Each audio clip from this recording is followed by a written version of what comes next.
menjadi pengurus yang tadi saya katakan cucunya Partai Golkar, tetapi saya setiap kepanitiaan selalu masuk panitia. Dan seingat saya, selama masuk panitia menjadi steering committee kecuali sekali saja. Berpuluh-puluh kali saya sejak pertama kali menjadi panitia selalu menjadi steering committee yang tugasnya itu adalah memikirkan materi, termasuk beberapa materi kongres itu saya terlibat, materi Munas itu saya terlibat dalam penyusunannya, baik mendesain program umum maupun hal-hal yang lain berkaitan dengan ADRT. Saya terlibat dalam beberapa kali Munas Partai Golkar. Nah, itu artinya kalau saya masuk dalam selalu menjadi steering committee, bisa dibayangkan pasti ada sesuatu, ada branding yang saya buat. Kenapa orang selalu tunjuk saya menjadi steering committee? Nah, jadi karena saya selalu urusannya ketik mengetik, mendesain, mengetik, lalu menjadi koordinator staf ahli fraksi. Artinya ada sesuatu yang orang percayakan kepada saya. Dalam konteks itu, saya ingin sampaikan kepada teman-teman yang muda ini, kalau ada dua pilihan untuk berkuasa, kalau ada dua pilihan untuk meniti karir, sering kita ada ungkapan kekuasaan harus direbut. Kan sering kita, kekuasaan tidak pernah diberikan secara sukarela, harus kita rebut.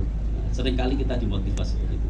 Tapi bagi saya, bukan kekuasaan yang harus direbut, tapi kepercayaanlah yang harus kita rebut.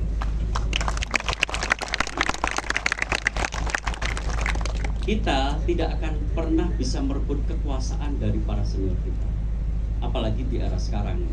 Kalau waktu itu, kalau zaman generasi-generasi sebelum kita, tidak pernah ada pertanyaan seperti ini, pemuda bisa apa? Itu nggak akan pernah ada pertanyaan pada generasi Soekarno. Tidak akan ada pernah pertanyaan begini pada generasi tahun 66. Tetapi hari ini, pertanyaan ini merupakan simbolisasi dari ketidakpercayaan anak muda sebenarnya pada dirinya sendiri. Jadi hari ini ayo kita sama-sama membangkitkan kepercayaan itu. Tetapi kita tidak mesti melakukan benturan antar generasi atau biasa disebut generation gap yang menimbulkan benturan antar generasi. Tapi kita bisa menumpang pada senior kita, dan yang kita rebut sebenarnya bukan kekuasaan, tetapi yang kita rebut adalah kepercayaan. Sekali kepercayaan diraih, sekali kepercayaan itu diberikan pada kita, asal kita tidak mengkhianati kepercayaan itu, selamanya itu akan menjadi modalitas kita untuk menjadi sesuatu. Jadi anak-anak muda, teman-teman yang masih muda ini, ayo kita perkuat kepercayaan diri kita, yang orang lain juga bisa memberikan kepercayaan itu kepada kita. Kita akan dipercaya, dan kalau kita dipercaya, apapun bisa kita lakukan, apapun bisa kita raih. Jadi banyak teman-teman kita seusia kita yang sudah meraih kepercayaan itu, dan itu adalah modal yang luar biasa. Terima kasih Pak Ilham sudah menginisiasi acara ini. Mudah-mudahan kita bisa mengembangkan acara seperti ini secara rutin.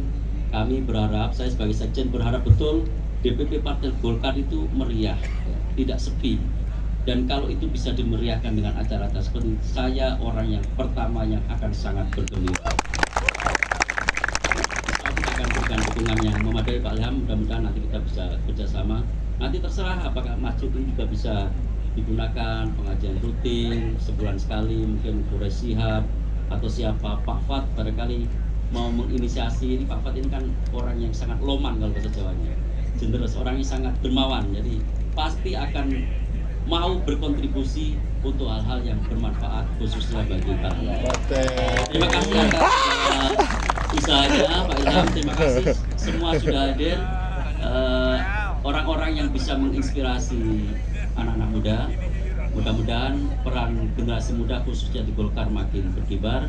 Assalamualaikum warahmatullahi wabarakatuh. Dengan mengucapkan Bismillahirrahmanirrahim. Saya Sekjen Partai Golkar membuka acara ini. Kami mohon